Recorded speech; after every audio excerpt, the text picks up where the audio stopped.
ভয়ঙ্কর রং করা চেহারা আর হাতে কুড়াল। কিন্তু যাদের বের করতে পারেনি তাদের নিয়েই ওর ভয়। ওরা লুকিয়ে আছে এখনও শত শত চেহারার আড়ালে। আর যে কোনো সময় ড্যানি যখন ঘুমিয়ে আছে তখন কুড়াল হাতে ওরা ঝাঁপিয়ে পড়তে পারে ওর অসহায় অচেতন শরীরের ওপর। দ্য শাইনিং আমেরিকান লেখক স্টিফেন কিংয়ের একটি ভৌতিক উপন্যাস। 1977 সালে প্রকাশিত এ বই স্টিফেন কিংয়ের তৃতীয় প্রকাশিত ও প্রথম হার্ডব্যাক বেস্ট সেলার বই। এ বইয়ের সাফল্যই কিংকে ভৌতিক জনরার একজন বিখ্যাত লেখকে প্রতিষ্ঠিত করেছিল। স্টিফেন কিংয়ের ব্যক্তিগত অভিজ্ঞতার প্রভাব এ উপন্যাসে রয়েছে, বিশেষত তার দ্য স্টেনলি হোটেল ভ্রমণ ও মাদকাসক্তি থেকে মুক্তির ঘটনা। 2013 সালে প্রকাশিত ডক্টর স্লিপ মুভিটি এ উপন্যাসের কাহিনীরই অনুসরণ করেই তৈরি হয়েছে। এ উপন্যাসের উপর ভিত্তি করে 1980 সালে দ্য শাইনিং চলচ্চিত্রটি নির্মিত হয়, যা পৃথিবীর ইতিহাসে সর্বশ্রেষ্ঠ ভৌতিক মুভিগুলোর মধ্যে অন্যতম। অধ্যায় 21, পেজ নাম্বার 172। রাতের ভাবনা। রাত 10টা। ওরা সবাই নিজ নিজ বিছানায় ঘুমাবার চেষ্টা করছিল। জ্যাক শুয়ে শুয়ে ওয়েন্ডির নিঃশ্বাসের শব্দ শুনছিল। ওর জিভ থেকে এখনও ওষুধের তেতো স্বাদ যায়নি। ওর মাথায় ঘুরছিল সন্ধ্যাবেলার কথা, যখন ওরা হোটেলে ফিরে আসার পর অ্যাল শকলি ওকে ফোন করেছিল। অপারেটর ওকে যান্ত্রিক স্বরে জিজ্ঞেস করে ও মিস্টার অ্যাল শকলির ফোন ধরতে রাজি আছে কিনা। জ্যাক সম্মতি জানাবার সাথে সাথে অ্যালের গলা ভেসে এলো। জ্যাকি, তুই এসব কি করছিস বলতো? হ্যালো অ্যাল। জ্যাকের হাত আবার ওষুধের বোতলটা খুঁজতে আরম্ভ করলো। অ্যালম্যান আমাকে হঠাৎ করে ফোন করে তোর ব্যাপারে অদ্ভুত সব কথা বলতে শুরু করলো। আর অ্যালম্যান যখন নিজের গাটের পয়সা খরচ করে লং ডিস্টেন্স ফোন করেছে, তার মানে ব্যাপারটা আসলেই সিরিয়াস। তোর চিন্তা করবার মতো কিছু হয়নি অ্যাল। ব্যাপারটা কি খুলেই বল না। অ্যালম্যান একবার বলে তুই নাকি আমাদের ব্ল্যাকমেল করতে চাস, আবার বলে যে পত্রিকায় নাকি তুই ওভারলুক নিয়ে লেখালেখি করবি। তেমন কিছুই না, জ্যাক বলল। আমি শুধু অ্যালম্যানকে একটু খোঁচা দিতে চাচ্ছিলাম। আমার ইন্টারভিউর সময় ও আমার অতীত টেনে এনে আমাকে অপমান করার চেষ্টা করছিল, তারই একটু প্রতিশোধ আর কি। যেটাই আমার সবচেয়ে মেজাজ খারাপ হয়েছিল সেটা হচ্ছে ওর ধারণা আমি ওভারলুক হোটেলে কাজ করবার যোগ্য নই। ওর প্রাণপ্রিয় নিখুঁত ওভারলুক হোটেল, ওর মুখের ওপর দেবার মতো জবাব আমি এখন পেয়ে গিয়েছি। বেসমেন্টে একটা স্ক্র্যাপবুক পেয়েছি, ওখানে ওভারলুকের সব গোপন কথা কে বা কারা ফাঁস করে দিয়ে গেছে। দেখে মনে হয় হোটেলের বিরুদ্ধে ভালোই ষড়যন্ত্র চলছে। ষড়যন্ত্র? আশা করি তুই সিরিয়াস না জ্যাক। অ্যালের গলা ঠান্ডা শোনালো। না না, কিন্তু আমি দেখলাম আগে এখানে। হোটেলের ইতিহাস আমার জানা আছে। অ্যালম্যান বলল যে তুই নাকি হোটেলের নাম খারাপ করবার জন্য উঠে পড়ে লেগেছিস। অ্যালম্যান একটা মিথ্যুক, জ্যাক চড়া গলায় বলল। এটা ঠিক যে আমি ওভারলুক হোটেলকে নিয়ে একটা কিছু লিখতে চাই। এই হোটেলটায় দ্বিতীয় বিশ্বযুদ্ধের আমলের সব নামকরা ব্যক্তিত্বরা এসে থেকেছে। এটা নিয়ে একটা মজার প্লট দাঁড়া করানো যায়। তার মানে এই নয় যে আমি হোটেলের বদনাম করতে চাই। এখন আমার এসব করবার সময়ও নেই। জ্যাক, আমি তোর কথায় ভরসা রাখবো কিভাবে? জ্যাক বাকরুদ্ধ হয়ে গেল। ওর বিশ্বাস হচ্ছিল না অ্যাল ওকে এ কথাটা বলেছে।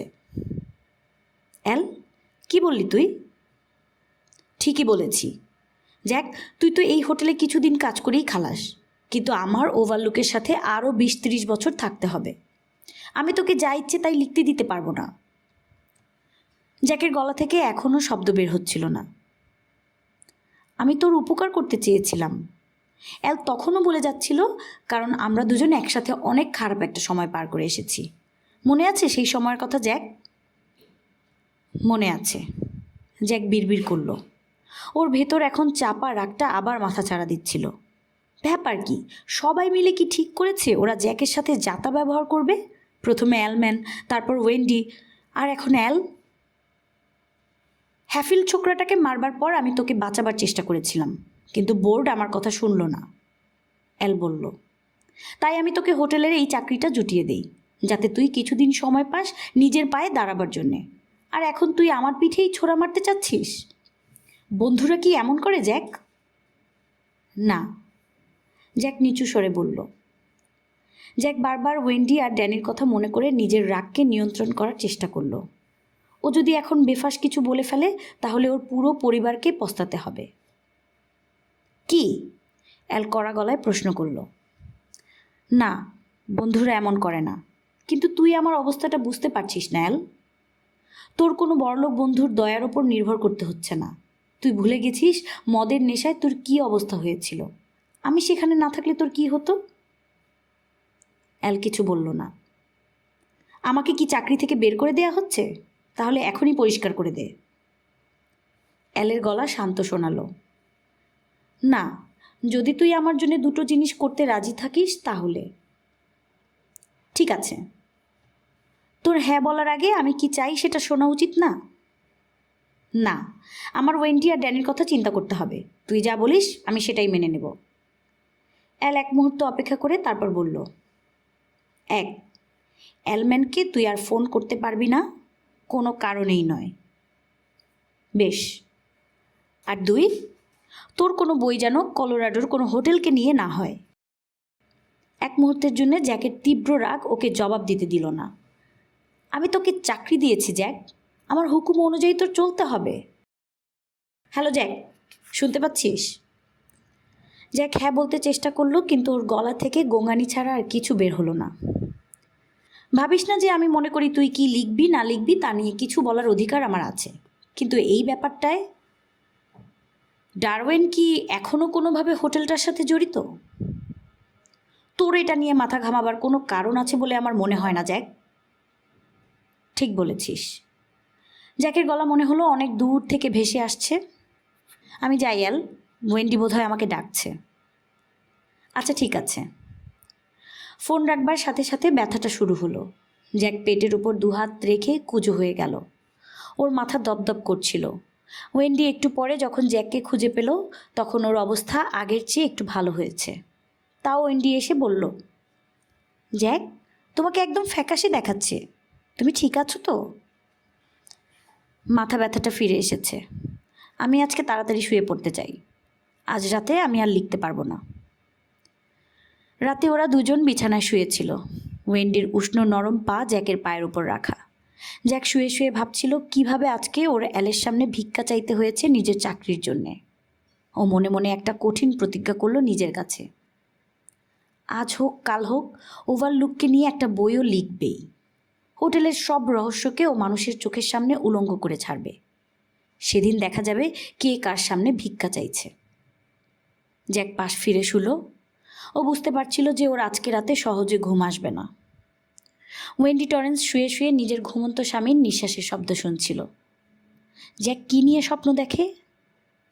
কোনো বার যেখানে কখনো মদ শেষ হয় না, যেখানে ওর বন্ধুরা সারা রাত জেগে থাকে হই হুল্লোড় করবার জন্যে, যেখানে ওয়েন্ডি টরেন্সের প্রবেশ নিষেধ। কিছুদিন ধরে ওয়েন্ডির জ্যাককে নিয়ে ভয় হচ্ছে, সেই পুরনো অসহায় ভয়টা যেটা ওয়েন্ডিকে রাতের পর রাত জাগিয়ে রাখত যখন জ্যাক কোনো বারে বা বন্ধুর বাসায় বসে মদ গিলছে। জ্যাকের মধ্যে এক এক করে মদের নেশার সব লক্ষণ ফিরে এসেছে, শুধু মদ খাওয়া বাদে। ও ঘন ঘন ঠোঁট মুছতে থাকে, লেখায় মন দিতে পারে না। আজ অ্যাল শকলি যখন ফোন করেছিল তখন ওয়েন্ডি খেয়াল করেছে যে ওখানে একটা খালি ওষুধের বোতল রাখা ছিল, কিন্তু কোনো পানির গ্লাস ছিল না। তার মানে জ্যাক আবার ওষুধ চিবিয়ে খাওয়া শুরু করেছে। ও এখন ছোট ছোট জিনিস নিয়ে বিরক্ত হয়ে যায়। বেশিক্ষণ চুপ থাকলে অস্থিরভাবে তুড়ি বাজাতে শুরু করে। তাছাড়া ও প্রতিদিন সকালে বেসমেন্টে যায় বয়লার চেক করবার জন্যে, আর সেখানে অনেকক্ষণ বসে থাকে। সবচেয়ে দুশ্চিন্তার ব্যাপার হচ্ছে যে জ্যাক এখন রাগারাগি একদম বন্ধ করে দিয়েছে। ও যদি মাঝে মাঝে চেঁচামেচি করে বা লাথি দিয়ে চেয়ার উল্টে ফেলে তাহলে ওয়েন্ডি নিশ্চিন্ত থাকে যে ওর রাগ বের হয়ে যাচ্ছে। কিন্তু গত কয়েকদিন ধরে জ্যাক একবারও গলা উঁচু করছে না, আর ওয়েন্ডির মনে হচ্ছে এভাবে রাগ চেপে রাখলে ও একদিন আগ্নেয়গিরির মতো ফেটে পড়বে। তাছাড়া ড্যানিকেও কয়েকদিন ধরে উদ্বিগ্ন মনে হচ্ছে। যখন অ্যাল ফোন করেছে তখন ড্যানির দু চোখে দুশ্চিন্তার ছায়া দেখা যাচ্ছিল। আর অ্যাল শকলি কখনো কারো সাথে আড্ডা মারবার জন্য ফোন করে না। নিশ্চয়ই কিছু হয়েছে। পরে অবশ্য ড্যানি আবার স্বাভাবিক হয়ে যায়। ও যখন বই পড়ছিল তখন ওয়েন্ডি ওর পাশে এসে বসে। ড্যানির চোখের দিকে তাকিয়ে ওর আবার মনে হলো যে ওর ছেলের ভেতর কিছু একটা আছে, যেটা ডক্টর এডমন্ডস ধরতে পারেননি। ঘুমোবার সময় হয়েছে ডক। আচ্ছা। ড্যানির বইয়ের যে পাতা পর্যন্ত পড়া হয়েছে সেখানে একটা ভাঁজ দিয়ে উঠে পড়ল। তোমার অ্যাল আঙ্কেল ফোন করেছিল, ওয়েন্ডি বলল। তাই? ড্যানির গলায় একটু বিস্ময়ের ছোঁয়া নেই। ওদের মধ্যে ঝগড়া টগড়া হয়েছে কিনা কে জানে। হ্যাঁ, হয়েছে। অ্যাল আঙ্কেল চায় না যে বাবা বইটা লিখুক। কিসের বই ড্যানি? ওভারলুক হোটেলকে নিয়ে। ওয়েন্ডি ড্যানিকে জিজ্ঞেস করতে গিয়েছিল যে ও কিভাবে এসব কথা জানলো, কিন্তু শেষ মুহূর্তে নিজেকে থামিয়ে দিল। ঘুমোতে যাবার আগে ড্যানিকে এভাবে জেরা করা উচিত হবে না। তাছাড়া ওয়েন্ডি জানে ড্যানি কিভাবে সব কথা বুঝতে পারে। ডক্টর বিল স্বীকার না করলেও ওয়েন্ডি জানে যে ড্যানির ভেতর অলৌকিক ক্ষমতা আছে। ও ঠিক করলো যে ড্যানির সাথে ওর ওভারলুক হোটেল নিয়ে কথা বলবার সময় হয়েছে। আগামীকালই ও ড্যানিকে জিজ্ঞেস করবে। এই চিন্তাটা মাথায় আসবার পর ওয়েন্ডি একটু স্বস্তি পেল। ও চোখ বন্ধ করে আস্তে আস্তে তন্দ্রচ্ছন্ন হয়ে গেল। ড্যানিও নিজের বিছানায় শুয়ে এপাশ ওপাশ করছিল। ওর ঘুম আসছে না। ও ঘরের আশেপাশে চোখ বুলালো। সব কিছুই সুন্দর করে গুছিয়ে রাখা, ওর খেলনা, ওর বই। তারপরে ওর কেন যেন মনে হচ্ছিল কোথায় কি যেন একটা মিলছে না। যেমন ওর দেয়ালে একটা ছবি আছে, একটা ধাঁধার মতো, যেখানে কয়েকশো মানুষ যুদ্ধরত আর তাদের মধ্যে থেকে রেড ইন্ডিয়ানদের খুঁজে বের করতে হবে। কয়েকজনকে ড্যানি বের করতে পেরেছে, ভয়ঙ্কর রং করা চেহারা আর হাতে কুড়াল। কিন্তু যাদের বের করতে পারেনি তাদের নিয়েই ওর ভয়। ওরা লুকিয়ে আছে এখনও শত শত চেহারার আড়ালে। আর যে কোনো সময় ড্যানি যখন ঘুমিয়ে আছে তখন কুড়াল হাতে ওরা ঝাঁপিয়ে পড়তে পারে ওর অসহায় অচেতন শরীরের ওপর। এখানে আসবার পর থেকেই সব কিছু কেমন যেন উলটপালট হয়ে গেছে। বাবা এখন সবসময় মদ খাবার কথা চিন্তা করে, আগের চেয়েও বেশি। কোনো কারণ ছাড়াই আম্মুর উপর রেগে যায়। সারা দিন রুমাল দিয়ে নিজের ঠোঁট মুছতে থাকে। আম্মু ও বাবাকে নিয়ে চিন্তায় আছে। এটা বুঝতে কোনো বিশেষ ক্ষমতার দরকার হয় না। মিস্টার হ্যালোরান বলেছিলেন যে সব মায়ের ভেতরেই একটু জ্যোতি থাকে, আর সেই জ্যোতি দিয়েই আম্মু বুঝতে পারছে যে কিছু একটা হবে, কিন্তু কি হবে সেটা বুঝতে পারছে না। আর ড্যানিও এটা নিয়ে আম্মুর সাথে কথা বলতে ভয় পাচ্ছিল। ডক্টর বিল বলেছেন যে ওর টনির সাথে যেসব কথাবার্তা হয় সেসব আসলে ওর কল্পনা। এখন মাকে এগুলো নিয়ে কিছু বলতে গেলে মা যদি মনে করে যে ওর মাথা খারাপ হয়ে গিয়েছে। মাথা খারাপ হওয়া যে কি সে ব্যাপারে ড্যানি এখনও পুরোপুরি নিশ্চিত নয়, কিন্তু জিনিসটা যে ভালো নয় তাও জানত। একবার ও যখন স্কুলের প্লেগ্রাউন্ডে খেলা করছিল তখন ওর বন্ধু স্কটি আঙুল দিয়ে একটা ছেলেকে দেখায়। ছেলেটা বিষণ্ণ চেহারা নিয়ে দোলনায় ঝুলছিল। স্কটি বলল যে ওর বাবা ছেলেটার বাবাটাকে চেনে আর তার মাথা খারাপ হয়ে গিয়েছে। তারপর ওর বাবাকে কয়েকটা লোক এসে ধরে নিয়ে গেছে। স্কটি বলল, সত্যি ওনার মাথায় কি হয়েছে? ড্যানি জানতে চাইল। উনি পাগল হয়ে গিয়েছেন, লোকগুলো ওনাকে পাগলাগারোতে নিয়ে গেছে। স্কটি চোখ বড় বড় করে একটা আঙ্গুল কপালের একপাশে তাক করে দেখালো। উনি কবে ফেরত আসবেন? কখনো কখনো নয়, স্কটি গম্ভীর মুখে জবাব দিল। সেদিন ড্যানি ওই ছেলেটার বাবা মিস্টার স্ট্যাঙ্গারের ব্যাপারে আরও 4টা খবর পেল। 1, মিস্টার স্ট্যাঙ্গার একটা পুরনো পিস্তল দিয়ে বাসার সবাইকে খুন করবার চেষ্টা করছিল। 2, মিস্টার স্ট্যাঙ্গার বাসার অনেক কিছু ভেঙে টুকরো টুকরো করে ফেলেছেন। 3, উনি 1 বাটি ভর্তি ঘাস আর পোকামাকড় খেয়েছেন। আর 4, ওনার পছন্দের বেসবল টিম একটা খেলায় হেরে যাবার পর উনি ওনার বউকে গলা টিপে মেরে ফেলার চেষ্টা করেন। আর থাকতে না পেরে শেষে ড্যানি বাবাকে মিস্টার স্ট্যাঙ্গারের ব্যাপারে জিজ্ঞেস করে। বাবা ওকে কোলে বসিয়ে বোঝায় উনি আসলে পাগল হয়ে যাননি, উনি মানসিক ভারসাম্য হারিয়ে ফেলেছেন। ওকে পাগলাগারোতে নিয়ে যাওয়া হয়নি, নিয়ে যাওয়া হয়েছে হাসপাতালে। উনি কয়েকদিন ধরে খুব চাপের মধ্যে ছিলেন, তাই এমন হয়েছে। কিন্তু বোঝাবার সময় বাবা নিজের অজান্তেই একটা কথা বলেন, যেটা স্কটিও বলেছিল। মিস্টার স্টেঙ্গার যেখানে আছেন সেখানে সাদা কোট পরা মানুষরা ওনার খেয়াল রাখেন। ওকে এখন অন্য সবার থেকে দূরে রাখা হয়। সারাদিন ওষুধ খেতে হবে আর অন্যরা যা বলবে তাই করতে হবে। ড্যানি এই জিনিসটা শুনে ভয় পেয়েছিল। উনি কবে ফেরত আসবেন বাবা? যখন উনি ভালো হয়ে যাবেন ড্যানি। মানে কবে? ড্যানি তাও জানতে চাইল। সেটা তো আর এখন বলা সম্ভব নয় ড্যানি, জ্যাক বলল। যার মানে হচ্ছে আসলে কখনো কখনো নয়। তার কিছুদিন পর মিস্টার স্ট্যাঙ্গারের ছেলে আর বউ বাসা বদলে অন্য একটা জায়গায় চলে যান। এই ভয়েই ড্যানি ওর মাকে কিছু বলতে চাচ্ছে না, যদি ওকে এরকম কোনো জায়গায় নিয়ে বন্দি করে ফেলা হয় যেখান থেকে ও আর ফিরতে পারবে না। এজন্যই ও কখনো প্রেসিডেন্সিয়াল সুইটে কি দেখেছে সেটা কাউকে বলবে না, বা হোস পাইপটা কীভাবে ওকে তাড়া করেছিল। ড্যানি কিছু না বলার আর একটা কারণ আছে। ও জানে যে বাবার জন্য এটা শুধু একটা চাকরি নয়, এটা হচ্ছে শেষ সুযোগ নিজের অতীতকে পিছে ফেলার, ওয়েন্ডি আম্মুকে আবার ভালোবাসার, নিজের লেখা শেষ করার। আর ড্যানি যদি বলে যে ওর অসুবিধা হচ্ছে, তাহলে বাবার এই চাকরি ছেড়ে চলে যেতে হবে। যখন ওরা প্রথম এসেছিল তখন বাবা এই সবগুলো জিনিসই করতে পারছিল। সমস্যাগুলো তো মাথাচাড়া দিয়েছে মাত্র কিছুদিন আগে। এই অভিশপ্ত জায়গাটা মানুষকে অমানুষ করে দেয়।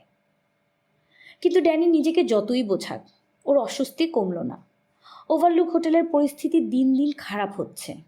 আর যখন বরফ পড়া শুরু হবে তখন কি হবে? তখন তো ওরা চাইলেও বের হতে পারবে না। ড্যানি শিউরে উঠে পাশ ফিরল। ও ঠিক করলো যে ও আগামীকাল টনিকে ডাকবে। ও এখন আরও অনেকগুলো শব্দ পড়তে পারে। ও টনিকে দেখাতে বলবে রেড ড্রাম মানে কি। ওর বাবা মা ঘুমিয়ে যাবার পরও ড্যানি অনেকক্ষণ জেগে থাকলো, কিন্তু একসময় ওকেও ক্লান্তির কাছে হার মানতে হলো। ওর দু চোখ বুজে এলো বাইরের বাতাসের গর্জন শুনতে শুনতে। ট্রাকের ভেতর ওয়েন্ডি আর ড্যানি ট্রাকে করে সাইড ওয়াইন্ডারে যাচ্ছে। দিনটা উজ্জ্বল আর পরিষ্কার, কিন্তু ওয়েন্ডির তাও একটু চিন্তা হচ্ছিল। ড্যানি মাথা নিচু করে বাবার লাইব্রেরির কার্ডটা হাতে উল্টে পাল্টে দেখছে। ওয়েন্ডির মনে হলো ওকে যেন ক্লান্ত দেখাচ্ছে, যেন রাতে ওর ঘুম হয় না ঠিক মতো। গাড়ির রেডিওটার গান বন্ধ হয়ে একজন খবর পাঠকের গম্ভীর মাপা গলা শোনা গেল। সে বলছে যে আজ রাত থেকে বরফ পড়া শুরু করবে। কেউ যদি রাস্তায় থাকে তাহলে সন্ধ্যা হবার আগেই বাড়ি ফিরবার অনুরোধ করা হচ্ছে। ওয়েন্ডি হাত বাড়িয়ে রেডিওটা বন্ধ করে দিল। ড্যানি জানালা দিয়ে বাইরে তাকিয়ে বলল, যাক, এখনও আকাশ একদম নীল হয়ে আছে। ভাগ্য ভালো বাবা আজকে বাগানের গাছ ছাঁটা শুরু করেছে, তাই না? কালকে থেকে বরফ পড়া শুরু করলে আর পারবে না। ওয়েন্ডি বলল। তুমি কি ভয় পাচ্ছ বরফ পড়লে কি হবে সেটা নিয়ে? ও ড্যানিকে জিজ্ঞেস করল। না। ওয়েন্ডি একটা নিঃশ্বাস ফেলে নিজেকে প্রস্তুত করলো। ড্যানির সাথে ওভারলুক নিয়ে কথা বলবার এর চেয়ে ভালো সুযোগ আর আসবে না। ড্যানি, আমরা যদি হোটেল ছেড়ে চলে যাই তাহলে কি তুমি খুশি হবে? ড্যানি মাথা নিচু করে নিজের হাতের দিকে তাকালো। মনে হয়, ও বলল, কিন্তু এটা তো বাবার চাকরি, তাই না? মাঝে মাঝে আমার মনে হয়, ওয়েন্ডি সতর্ক গলায় বলল, তোমার বাবাও ওভারলুক ছেড়ে যেতে পারলে খুশি হবে। কথাটা শেষ করে ও কিছুক্ষণ নীরবে গাড়ি চালালো। সামনে একটা সংকীর্ণ মোড় আছে, সেটাকে সাবধানে পার করলো। ড্যানি কিছুক্ষণ মায়ের কথাটা চিন্তা করে দেখল, তারপর বলল, না, আমার মনে হয় না। কেন? কারণ বাবা আমাদের নিয়ে চিন্তা করে। ড্যানি এখন সাবধানে চিন্তা করে করে জবাব দিচ্ছিল। বাবার সবগুলো অনুভূতি বা চিন্তা বুঝবার ক্ষমতা ওর এখনও হয়নি। ও এখনও অনেক বাচ্চা। বাবা মনে করে। ড্যানি আবার শুরু করে একটু থামলো আর মায়ের দিকে তাকালো। ওয়েন্ডি মনোযোগ দিয়ে রাস্তার দিকে তাকিয়েছিল, ড্যানির দিকে নয়। ও স্বস্তির নিঃশ্বাস ফেলে আবার শুরু করলো। বাবা মনে করে এখানে থাকলে আমাদের সবার উপকার হবে। আমাদের যদিও এখানে একটু একলা একলা লাগে, তারপরও আমরা সবাই একসাথে থাকলে সবাই সবাইকে বেশি ভালোবাসবো। তাছাড়া বাবা মনে করে যে এই চাকরিটা চলে গেলে ও আর কোনো চাকরি পাবে না, আমাদের না খেয়ে থাকতে হবে। বাবা কি আর কিছু মনে করে? ওয়েন্ডি প্রশ্ন করল। হ্যাঁ, আরও অনেক কিছু মনে করে, কিন্তু সেগুলো তো আমি বুঝতে পারি না, কারণ বাবা এখন বদলে গেছে। জানি। ওয়েন্ডি একটা দীর্ঘশ্বাস গোপন করলো। তুমি এসব জানলে কিভাবে ড্যানি? টনি বলেছে? না, টনি না, আমি নিজেই বুঝতে পেরেছি, ড্যানি বলল। ডক্টর বিল বিশ্বাস করেন না যে টনি আছে, তাই না? আমি বিশ্বাস করি, ওয়েন্ডি বলল। আমি জানি না ও তোমার ভেতরে থাকে নাকি অন্য কোনো জায়গা থেকে আসে, কিন্তু আমি জানি ও আছে। আর ও, অথবা তুমি যদি মনে করো আমাদের এখান থেকে চলে যাওয়া উচিত, তাহলে আমাদের আসলেই চলে যাওয়া উচিত। তোমাদের বাবা দরকার হলে কাজ শেষ করে গ্রীষ্মের সময় আমাদের সাথে দেখা করবে। আমরা কোথায় থাকবো? অন্য কোনো হোটেলে? ড্যানি চোখে আশা নিয়ে তাকালো। সোনা, আমাদের এতদিন হোটেলে থাকার টাকা নেই, আমাদের মায়ের বাসায় থাকতে হবে। ড্যানির চেহারা আবার নিষ্প্রভ হয়ে গেল। আমি জানি, কিন্তু কি? কিছু না, ও বিড়বিড় করে বলল। না ডক, কোনো কিছু লুকিয়ে রেখো না। ওয়েন্ডি আরেকটা মোড়কে পার করতে করতে বলল, তোমার কি মনে হয় আমাকে সব কিছু বলতে পারো? আমি কথা দিচ্ছি যে আমি রাগ করব না। আমি জানি তুমি ওনাকে পছন্দ করো না, বলে ড্যানি দীর্ঘশ্বাস ফেলল। কাকে? নানুকে, ড্যানি বলল। ওনার কথা ভাবলে তোমার রাগ হয়, আর দুঃখ হয়, আর ভয় হয়, যেন উনি আসলে তোমার মা নন, উনি তোমার ক্ষতি চান। ড্যানি মায়ের দিকে ভয়ার্ত চোখ তুলে তাকালো। আর আমিও ওখানে যেতে পছন্দ করি না আম্মু। নানু সবসময় চিন্তা করে যে আমি তোমার সাথে থাকার চেয়ে ওনার সাথে থাকলে ভালো থাকবো। উনি চান তোমার কাছ থেকে আমাকে সরিয়ে নিতে। আমি ওখানে যেতে চাই না আম্মু, তার চেয়ে ওভারলুকে থাকা ভালো। ওয়েন্ডির প্রচণ্ড খারাপ লাগলো। ওর আর ওর মায়ের মধ্যে সম্পর্ক কি আসলেই এত খারাপ? আর ড্যানি যদি আসলেই ওদের মনের কথা পড়তে পারে, তাহলে ছোট্ট ছেলেটার না জানি কত কষ্ট হয়। ওয়েন্ডির হঠাৎ নিজেকে নগ্ন মনে হলো, শারীরিক নগ্নতার চেয়েও বেশি নগ্ন, যেন ও চাইলেও কিছু লুকাবার ক্ষমতা ওর নেই। তুমি আমার উপরে রাগ করেছ? ড্যানি মৃদু প্রায় ধরা গলায় বলল। না ড্যানি, সত্যি না, আমি একটু চমকে গেছি, এই যা। শেষ একটা মোড় পার করে ওয়েন্ডি একটু স্বস্তি পেল। এখান থেকে রাস্তা মোটামুটি সোজা। ড্যানি, আমি তোমার কাছ থেকে আর একটা মাত্র জিনিস জানতে চাই, তুমি কি সত্যি সত্যি জবাব দিবে? হ্যাঁ আম্মু। তোমার বাবা কি আবার মদ খাওয়া শুরু করেছে? না, ড্যানি বলল।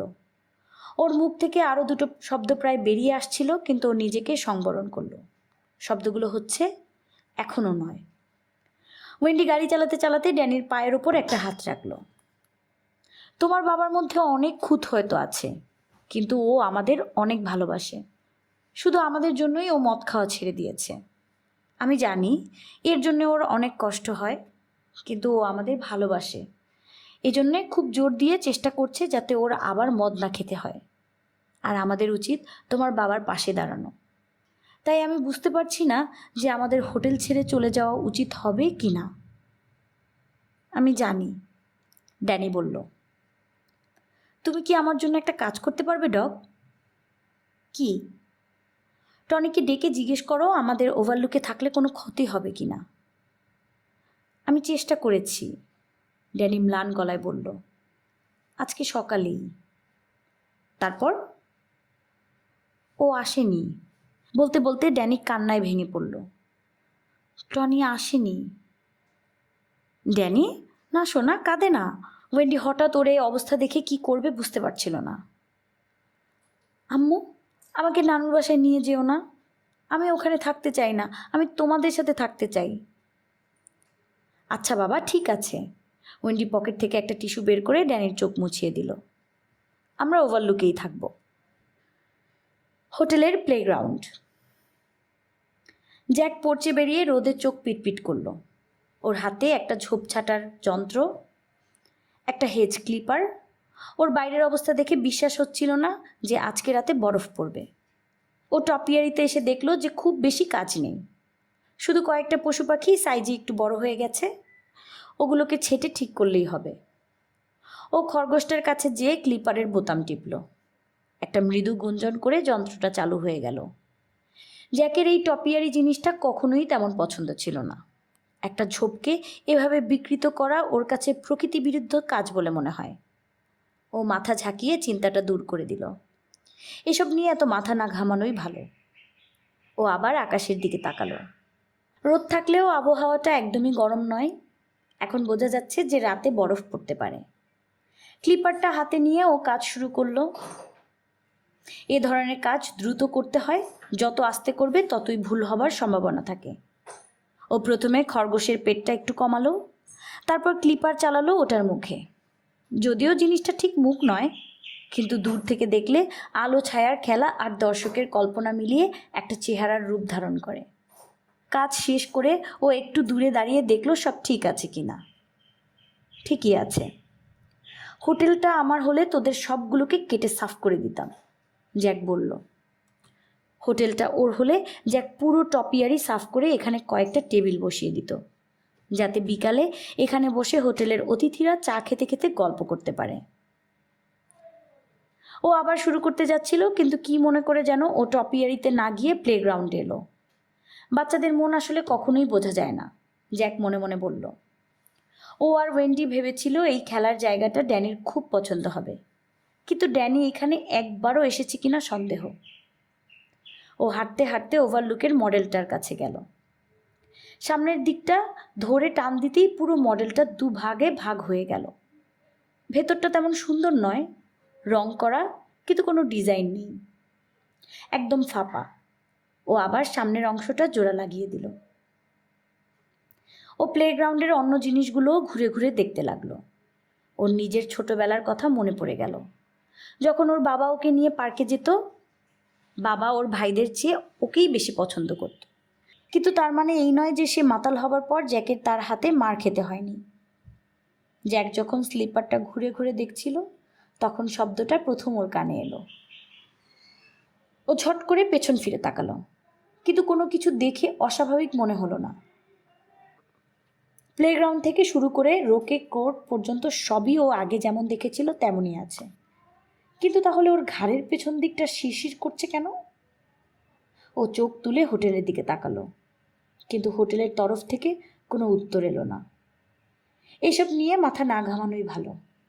জ্যাক ঠিক করলো ও কাজ শেষ করবে।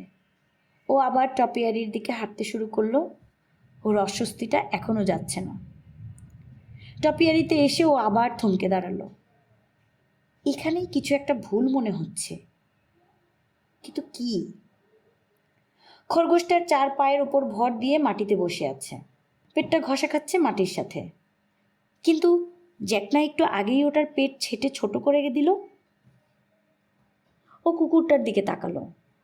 আসবার সময় কুকুরটা 2 পা বাতাসে তুলে খাবার চাবার ভঙ্গিতে দাঁড়িয়েছিল, কিন্তু এখন ওটাও 4 পায়ের উপর ভর দিয়ে বসে আছে। ঠোঁটের কাজটা যেন গর্জনের ভঙ্গিতে একটু বাঁকানো। আর সিংহগুলো রাস্তার আরও কাছে চলে এসেছে। ওরা এখন আর রাস্তার দুপাশে দাঁড়িয়ে নেই, ওরা রাস্তার প্রায় মাঝখানে দাঁড়িয়ে আছে। জ্যাক নিজের চোখের ওপর একটা হাত রেখে আবার হঠাৎ করে সরিয়ে নিল। কাজ হলো না, পশুগুলো এখনও তেমনি আছে। ওর মুখ থেকে একটা ছোট্ট শব্দ বেরিয়ে এলো গোঙানির মতো। মাতাল অবস্থায় এমন জিনিস জ্যাক অনেক দেখেছে, কিন্তু স্বাভাবিক অবস্থায় এই প্রথম। জ্যাক লক্ষ্য করলো যে ও যখন চোখের ওপর হাত রেখেছিল তার মধ্যে কিছু সূক্ষ্ম পরিবর্তন ঘটেছে। কুকুরটা আরও এগিয়ে এসেছে মনে হচ্ছে, ওটার হা আরেকটু চওড়া হয়েছে। কুকুরটার মুখের ভেতরের তীক্ষ্ণ ডালপালাগুলো প্রথম দেখায় দাঁত বলে ভুল হয়। ওটার মাথা আরও নিচু হয়ে গেছে, ঝাঁপ দেবার আগের ভঙ্গি। আরেকটা শব্দ। জ্যাক এক ঝটকায় ঘুরে দেখতে পেল যে একটা সিংহ আরেক কদম এগিয়ে এসেছে। এটার মাথাও নিচু, প্রায় মাটির সাথে লেগে আছে। আবার পেছনে শব্দ। কোনো সন্দেহ নেই, কুকুরটা আরও এক কদম এগিয়ে এসেছে। কিছুক্ষণ আগেও যেটা একটা ঝোপ ছাড়া আর কিছুই ছিল না। 10 ফিট দূর থেকে না দেখলে বোঝাও যেত না যে একটা কুকুর আকৃতির কাটা এখন পরিষ্কার কুকুরের রূপ ধারণ করেছে। কোন জাতির কুকুর জ্যাক সেটাও আন্দাজ করতে পারছে। জার্মান শেফার্ড, ভয়ঙ্কর শিকারী কুকুর। পেছনে আরও কয়েকটা শব্দ শুনে জ্যাক আস্তে আস্তে ঘাড় ঘোরালো। ষাঁড়টাও নিজের জায়গা থেকে নেমে এসেছে। মাথার নিচু ধারালো শিংগুলো ওর দিকে তাক করা। সিংহটা আরও এক পা এগিয়ে এসেছে। না না, এটা হতে পারে না, অসম্ভব। জ্যাক 2 হাত দিয়ে নিজের চোখ ঢেকে মাটিতে বসে পড়ল। ওর মাথা দপদপ করছিল। কান দুটো এত গরম হয়ে গিয়েছে যে মনে হচ্ছে ধোঁয়া বের হবে। ওর কাঁদতে ইচ্ছা করছিল। ও চোখ থেকে হাত সরালো। কুকুরটা বেশ দূরে, সামনের 2 পা বাতাসে তোলা, যেন খাবার চাচ্ছে। ষাঁড়টা মাথা নিচু করে ঘাস খাবার ভঙ্গিতে দাঁড়ানো। সিংহগুলো রাস্তার 2 পাশে দাঁড়িয়ে রাস্তাটাকে পাহারা দিচ্ছে। আর খরগোশটার পেট আবার দেখা যাচ্ছে সুন্দর করে ছাটা। জ্যাক অনেকক্ষণ নিস্তব্ধ হয়ে দাঁড়িয়ে রইল। যখন ও পকেট থেকে সিগারেটের প্যাকেটটা বের করতে গেল, তখন ওর হাত থেকে পড়ে মাটিতে সিগারেট ছড়িয়ে গেল। ও বসে যখন হাতড়ে সিগারেটগুলো প্যাকেটে ভরছিল, তখনও ও পশুগুলো থেকে চোখ সরাবার সাহস পাচ্ছিল না।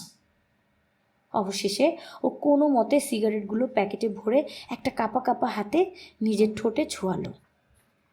ও হেজ ক্লিপারটা হাতে নিয়ে জোরে জোরে বলল, আমি নিশ্চয়ই অনেক ক্লান্ত। নিজের গলা শুনে ওর একটু ভালো লাগলো, যেন ও আস্তে আস্তে বাস্তবে ফিরে এসছে।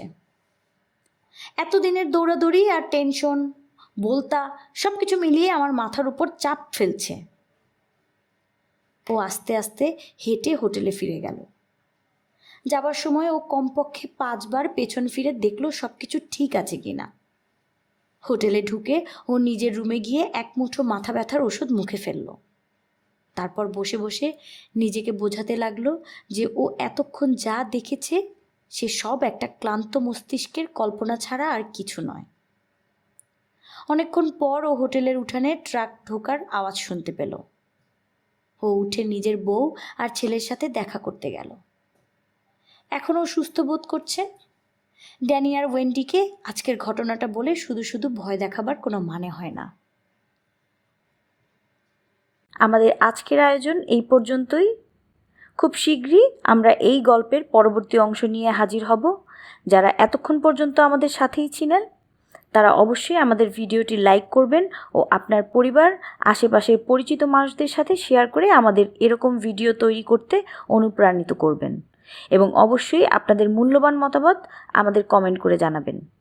আর যারা নতুন আমাদের চ্যানেলে এসেছেন তারা আমাদের চ্যানেলটি সাবস্ক্রাইব করবেন। ধন্যবাদ।